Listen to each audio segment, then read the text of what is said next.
Oke, baik. Tata ada mau ditanya lagi? Enggak sih, aku udah gak sabar aja pakai naik LRT-nya ini kapan jadinya 2021 katanya. 2021 kita tunggu nanti ya, kita dukung juga prosesnya biar cepat selesai. Dan Mbak Tiara kayaknya aku sama Tata pengen juga lihat site lain gitu ya. Boleh nanti kita akan lanjutin. Keliling-keliling sini. Oke, tapi kita pamit dulu nih ke pemirsa IDX Channel. Jangan sampai lupa untuk ikutin episode selanjutnya dari Hangout with Emiten. Dan kita akan gali lagi informasi-informasi lainnya dari emiten-emiten berikutnya. So, stay tune on IDX Channel. Yuk, boleh Mbak Tiara.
Government clarified that Indonesia hasn't made any cooperations with Russia to develop COVID-19 vaccines.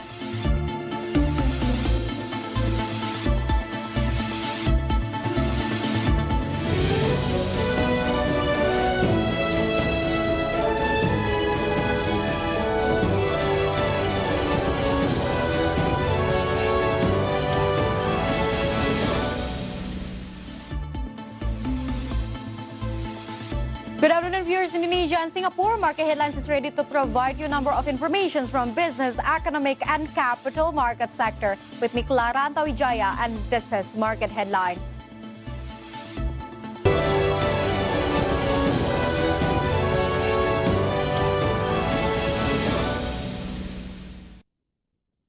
Yes, viewers, government of Indonesia clarified that Indonesia, hasn't made any cooperations with Russia in terms of developing COVID-19 vaccine.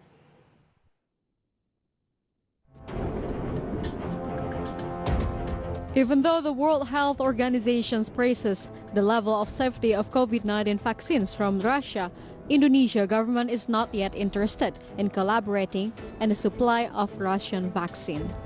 The coordinating minister for the economy, Erlangga Hartarto, stated that Indonesia doesn't need vaccines from Russia because the vaccines needs has been already fulfilled by CanSino, Sinovac, Sinopharm, and AstraZeneca.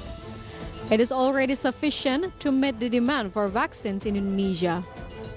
Terkait dengan vaksin dari Rusia, selama ini belum ada perencanaan. Kita sudah bicara dengan beberapa AstraZeneca, Pfizer, Sinochem, Sinopharm, kemudian juga yang lain Johnson & Johnson. Nah, tentu ini nanti kita membahas dan menggarap yang sudah kita garap sampai saat ini. Dan ini insya Allah jumlahnya mencukupi. Minister also added, currently the government still focuses on ongoing vaccines development to immediately distribute vaccines to all across Indonesia. From Jakarta, Rizka Ayu for IDX Channel. And yes, viewers, in the meantime, government has determined priority scale of COVID-19 vaccines user. The top list priority goes to the health workers and security forces who were at the front of the handling COVID-19. The Minister of Health and his staff has prepared a COVID-19 vaccinations program and are taking steps to ensure the readiness of health facilities in Indonesia. Government will soon carry out simulations in several health centers as well. The minister explained that the vaccine's development is still ongoing and soon to be distributed. After the vaccines have been successfully made, the government has set priority scale of COVID-19 vaccines users. Health workers and security forces who were at the front on the handling COVID-19 isn't at the top of the list. Jadi pertama, pemerintah menyiapkan penerima berdasarkan prioritas. Yang pertama di garda terdepan itu terdiri dari medis, paramedis, kemudian pelayanan kesehatan termasuk TNI, Polri, dan aparat hukum. Itu jumlahnya sekitar 3,5 juta. Kemudian masyarakat, tokoh agama, perangkat daerah, itu jumlahnya ada sekitar 5 juta orang. Kemudian tenaga pendidik, PAUD, TK, SD, SMP, dosen, perguruan tinggi, swasta maupun negeri itu ada. According to the Minister of Health Terawan, since the end of September 2020, training has also been carried out for the health workers regarding the procedures for COVID-19 vaccinations. Jakarta, Rizka Ayu for IDX Channel.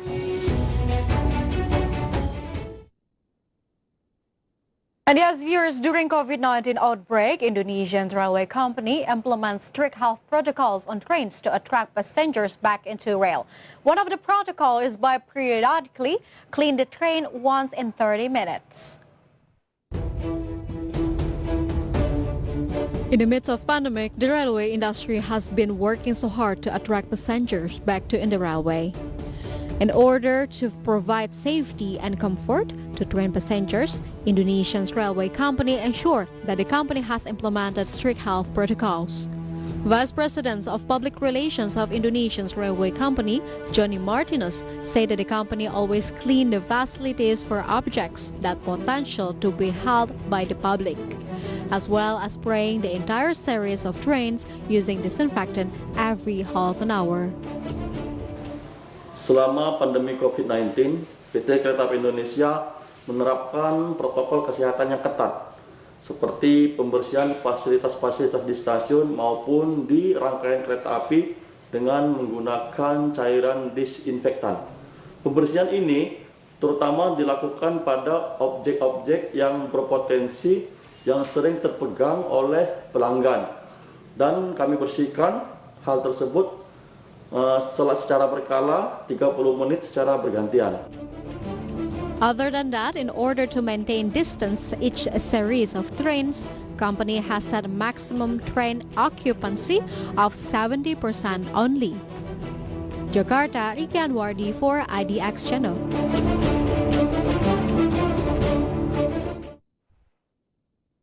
The government ensures that a tax reform will be a part of accelerating the current economic recovery. The Deputy Minister of Finance explained that in the job creation law, the government also encourages tax reform to improve state revenue. The government ensures that it will encourage economic recovery through improved regulations, which are expected to be manifested in the job creation law. In the taxation cluster rules of the job creation law, the government hopes to encourage tax reform through amending a number of regulations. In a virtual press conference related to the explanation of the job creation law on taxation articles, the Deputy of Finance Minister made a vow to ensure that taxation reform could not be separated from two dimensions. The first dimension is collecting state revenue, meaning that the tax function as income cannot be lost. Currently, the main key of the medium-term state budget is collecting taxes, so there must be simplification of administration, improvement of IT, human resources, regulations to strengthen the core tax. The second dimension is the function of tax as a fiscal tool in encouraging economic growth, but tax policy must still be balanced in the context of continuing collecting income and encourage investment. Yaitu menyederhanakan prosedur, memperbaiki kepatuhan, menyederhanakan administrasi, dan bahkan sampai dengan menciptakan insentif pajak itu menjadi alat fiskal. Nah, Ibu, Bapak, teman-teman media semua, kebijakan pajak tetap harus kita cari balance yang pas dalam konteks mengumpulkan pendapatan dan mendorong investasi. Suhasil emphasized that tax policy must also make Indonesia more competitive. In terms of tariffs treatment, it must be benchmarked internationally. In the job creation law, the government includes 4 tax articles which consist of relaxation of income tax, value-added tax on luxury goods, revised tax administration rules, up to central government intervention in local tax regulations. From Jakarta, Fajar Wayong for IDX Channel.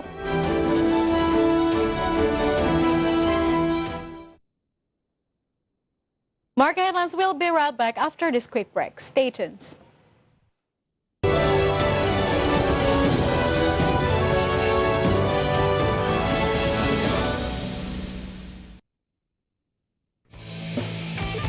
Asosiasi Industri Sepeda Motor Indonesia mencatat penjualan sepeda motor secara bertahap menunjukkan pemulihan.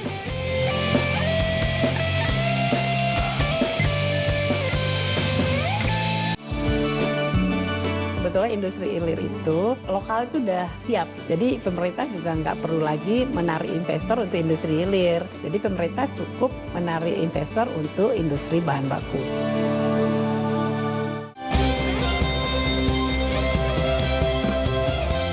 Saat ini lebih mudah untuk mendapatkan informasi mengenai perkembangan ekonomi dan bisnis di Indonesia dengan aplikasi IDX Channel. Mulai dari berita, makro dan mikroekonomi, politik hingga hiburan. Anda juga dapat berbagi artikel, foto, dan video ke semua platform media sosial yang Anda miliki. Beragam informasi hari ini bisa di-download di dalam aplikasi idxchannel.com. IDX Channel, Your Trustworthy Economic, Business, and Capital Market Channel.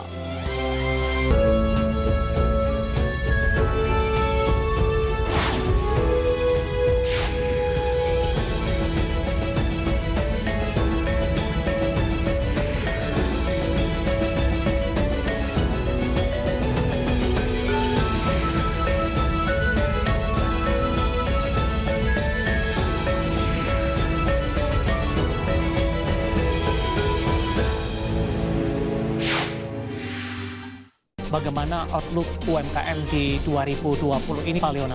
Saya ingin mengajak terutama anak-anak muda bagaimana caranya supaya nantinya ini bisa berkooperasi dengan baik. Dan ini sudah dimulai.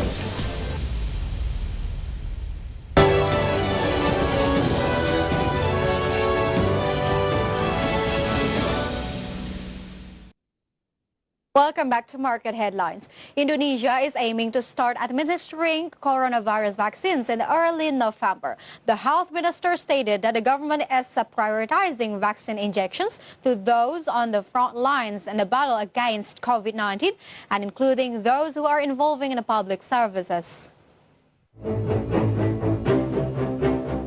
The Indonesian government gets that supplies of COVID-19 vaccine will be available by November 2020. In line with the production capacities of China's several vaccine producers cooperating with Indonesia. Supplies of the COVID-19 vaccine have been secured as was disclosed during a meeting between the Indonesian delegation and the representatives of CanSino, G42, Sinopharm and Sinovac in China on October 10th, according to the Indonesian government statement on Monday. CanSino has vowed to supply 100,000 single doses of the vaccine in November 2020 and some 15 to 20 million doses in 2021, while G42 and Sinopharm pledged to supply 15 million double doses of the vaccine this year, of which 5 million are promised to be provided in November 2020. Sinovac has also pledged to supply 3 million single doses of the COVID-19 vaccine until the end of December 2020. Meantime, the Health Ministry has readied a COVID-19 vaccination program, and to this end, it has adopted requisite measures, including ensuring the preparedness of health facilities and simulation at public health centers in the country. From all sources, for IDX Channel.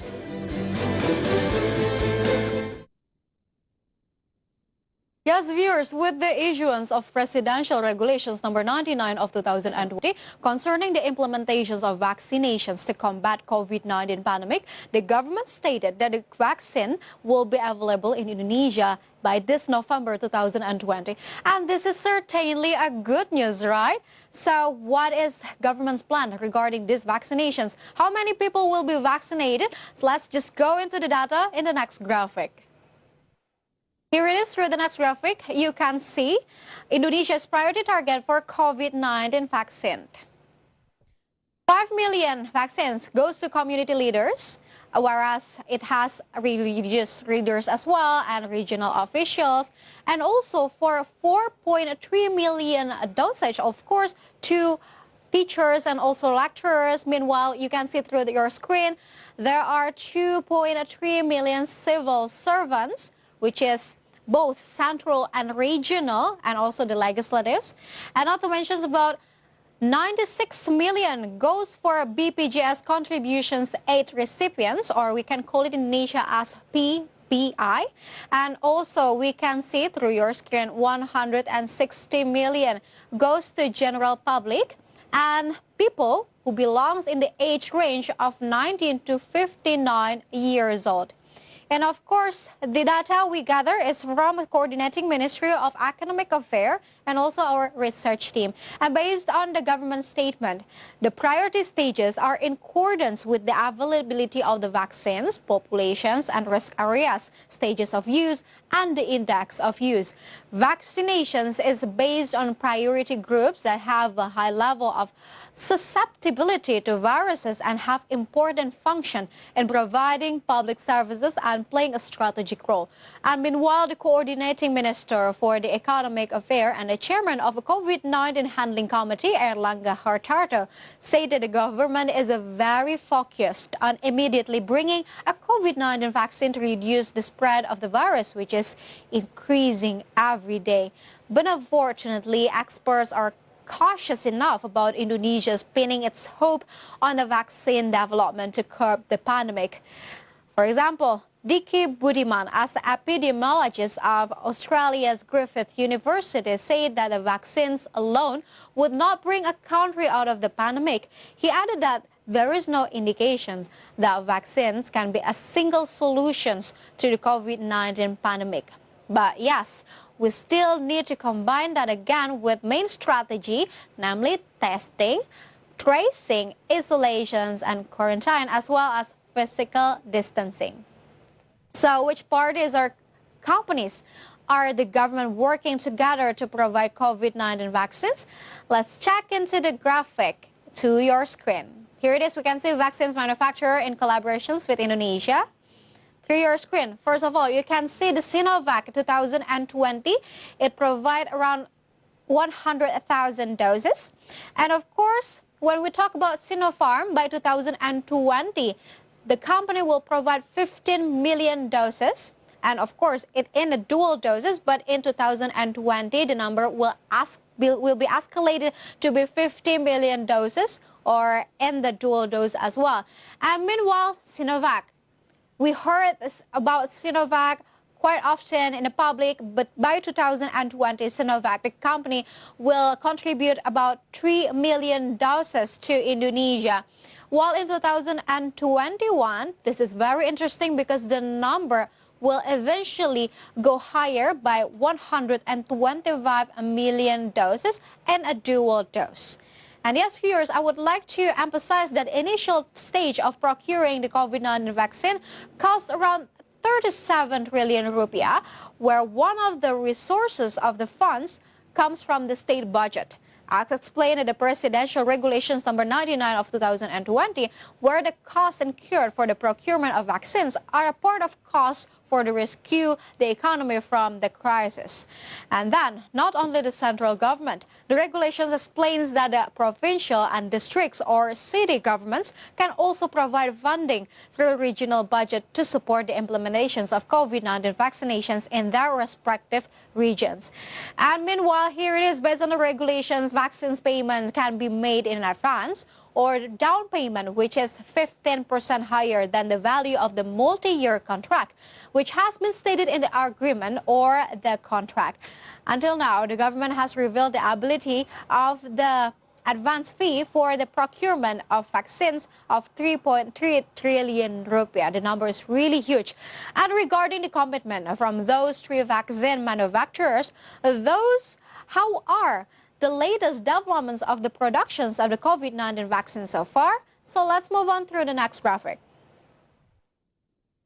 Here it is through the next graphic. We can see that CanCBO has conducted three clinical trials that existed on Saudi Arabia, Russia, and also Pakistan. And when we talk about Sinopharm, here it is. The development is in the third phase, and the clinical trials in China, Uni Emirates, Peru, Morocco, Argentina. And moreover, here it is, Sinovac. We can see the development is in the phase 3 clinical trials in China, Indonesia, Brazil, Turkey, Bangladesh, and Chile. And of course, we gathered the data from Coordinating Minister of Economic Affairs and also our research team. And for your information, vaccine from Sinovac is currently undergoing a third phase clinical trial in Indonesia, as I mentioned before, specifically in Bandung, West Java. Meanwhile, at the same time, in order to build national resilience, Indonesia is developing a red and white vaccine. Whose program is run by the Eichmann Institute for Molecular Biology, where currently the red and white vaccine is in the early development stage and has not yet been carried out clinical trial.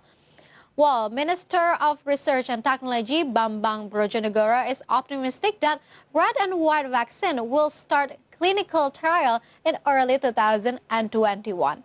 And then meanwhile, in the midst of waiting for the COVID-19 vaccine, the chairman of COVID-19 Handling Committee, Erlangga Hartarto, revealed that the handling of COVID-19 in Indonesia has shown improvement, with the cure rate reaching 76.45%.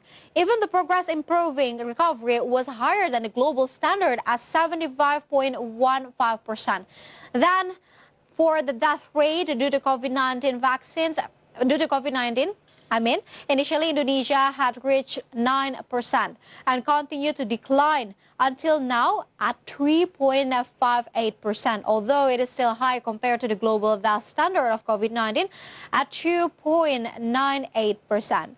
And related to the high demand of vaccines, the government has also opened negotiations with European manufacturers. And to find out, let's go to the next graphic. Here it is. We can see about AstraZeneca. Government efforts to add more COVID-19 vaccine. Through your screen, we can see AstraZeneca is a European-based vaccine manufacturer ready to provide 100 million doses for Indonesia. And the government has prepared around $250 million as a down payment for 50 million doses. With the commitment to procure AstraZeneca vaccine, the government will pay a 50% down payment by the end of October. And in addition to support the smooth procurement of the vaccines, Foreign Minister Retno Marsudi and SOE Minister Eric Thohir are currently visiting UK to negotiate about the procurement of COVID-19 vaccine stocks directly with AstraZeneca. And as additional information, the University of Oxford collaborations with AstraZeneca serve as one of the most promising prospects of the Europe. Results from the phase 1 and 2 study has shown that the vaccine to produce a significant response. And regarding the safety profile, the vaccines was also tolerated barring minor side effects such as headache, fatigue. And the vaccine progressed to a multinational phase 3 trial across an adult age group with a view to enroll 50,000 participants. Even Dike Budiman, as epidemiologist of Australia's Griffith University, point out that the vaccine developed by Oxford University was among of the most advanced vaccines currently being made, with the final results expected by the end of this year. And then, yes, viewers, hopefully with the availability of a vaccine, COVID-19 pandemic will end soon and bring goodness to all of us. And yes, viewers, market headlines will be right back after this. Stay tuned.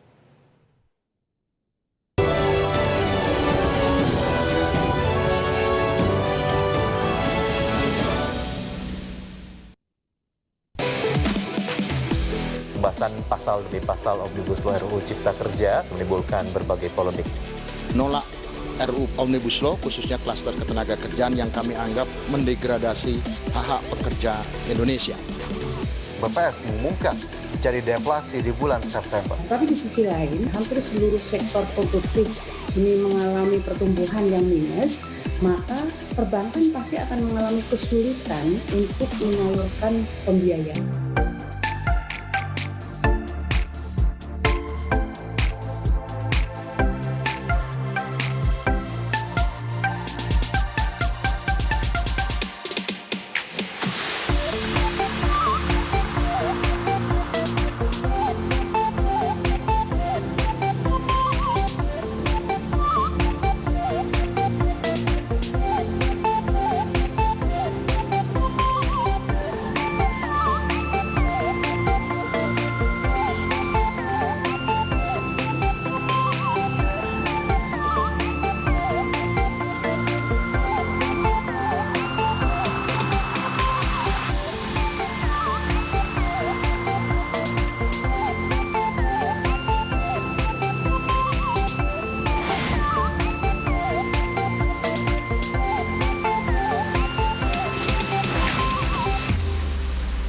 Kepala BKPM Bahlil Lahadalia bahkan mendorong investor untuk segera masuk ke kawasan industri yang disiapkan pemerintah. Silakan para investor datang membawa modal, datang membawa teknologi, biarlah pemerintah yang mengurus izinnya.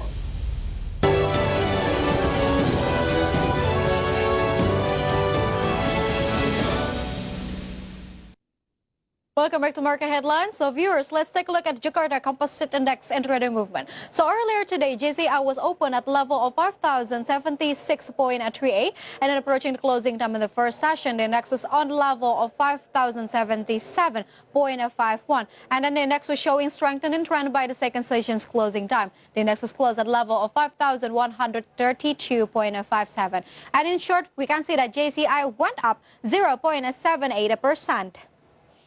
And then moving on to the sectoral movement, leading the dynamics of today's trading, we got finance as leader of the strengthening trend that went up 1.58%, Miss Industry that went up 0.62%, and then we got trade as the leader of the weakening trend that went down 0.28%, and consumer goods that went down 0.09%.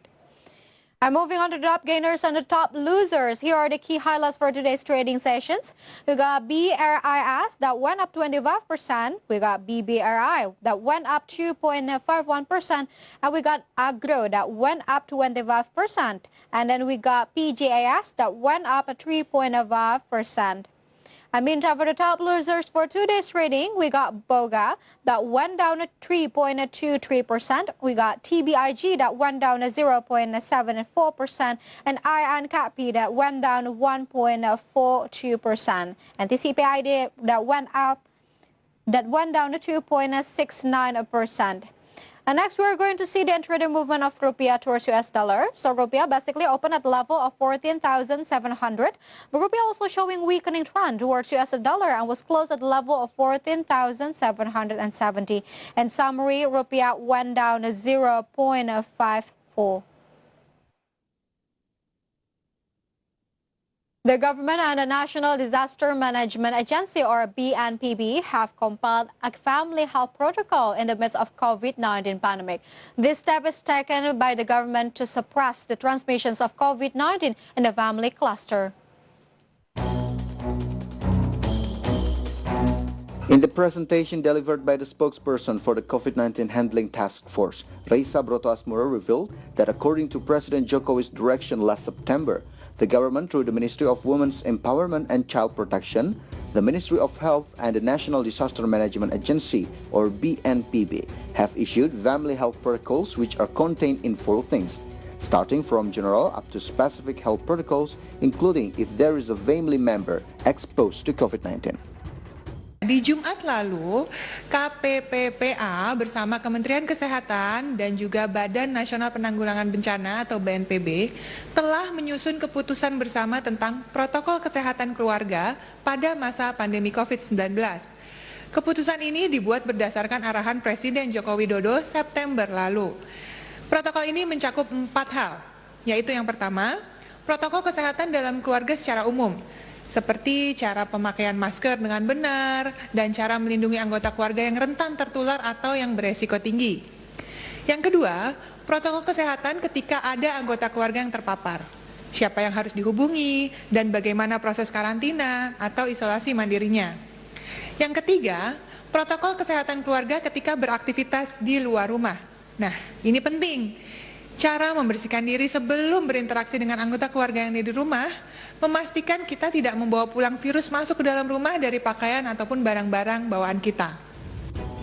The COVID-19 Handling Task Force emphasized that this step was taken to suppress the transmission of COVID-19 within the family cluster, especially the potential for infection could come from the closest person who has the potential to become a virus carrier. From Jakarta, Ade Firmansyah for IDX Channel. Here it is an update data about coronavirus globally.